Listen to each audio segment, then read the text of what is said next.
প্রশ্ন আমি করেছিলাম।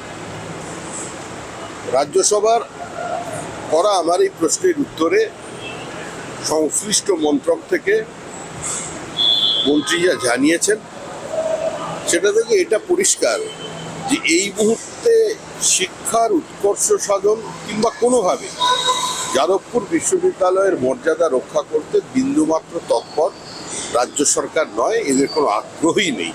তারা বাংলা বিশ্ববিদ্যালয় নিয়ে ব্যস্ত আছে। রাজারহাটে তৃণমূলের গোষ্ঠীদ্বন্দ্ব অভিযোগ অঞ্চল সভাপতির অনুগামীরা আক্রমণ করেছে উপপ্রধানকে। গোলমালে জড়িত সন্দেহে গ্রেপ্তার হয়েছেন 3 জন মূল অভিযুক্ত অধরা।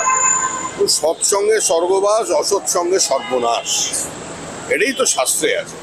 তৃণমূলও করবে, 25-75ও চলবে, দিয়ে খাওয়ার গল্পও থাকবে, দখলদারিও চলবে, বুদ্ধকলও চলবে, আর একটু অনুরাগের ছোঁয়া কেউ পাবে না, পেতেই হবে।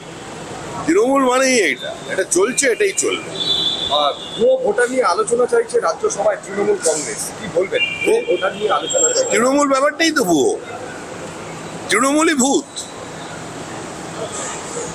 আর সেই জন্য তাদের ভূত ছাড়াতে হবে। তার জন্য ওঝার দল, ওই সর্ষে পোড়া টোড়া সব দেয় নাকি এখনো চলে গ্রামের দিকে, ওগুলো দরকার। ওগুলো কে দেবে? ওটা পশ্চিমবঙ্গের মানুষই এখন ওঝার দায়িত্ব কাঁধে তুলে নিয়েছে, দলটাকে সরিয়ে দেবে।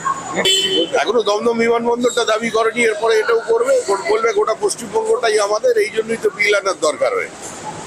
এটা তো পশ্চিমবাংলার রয়েই গেছে, আর কদিন মাত্র বাকি। কোনদিন গিয়ে বলে মুখ্যমন্ত্রী মমতা বন্দ্যোপাধ্যায়ের বাড়িটা ওটা ওয়াক অফ প্রপার্টি, এক্ষুনি ওনাকে বাড়ি থেকে বেরিয়ে যেতে হবে, আমাদের লোক মুখ্যমন্ত্রী হবে। সেই দিকেই যাচ্ছে পশ্চিমবঙ্গ। এটা আমার জানা নেই। এ নিয়ে যা বলা সুকান্ত মজুমদার বলেছেন, আর বিরোধী দলনেতা কি বলেছেন সেটাও আমি জানি না। এখন একজন বিধায়ক বলছে যে আমি এখানে 70% নাচি, যখন চাইবো কেটে ভাগীরথীতে ভাসিয়ে দেবো 1 ঘন্টার পরে। একজন বলছেন যে হামদো হামারা দো নয়, হামদো আমার আছে।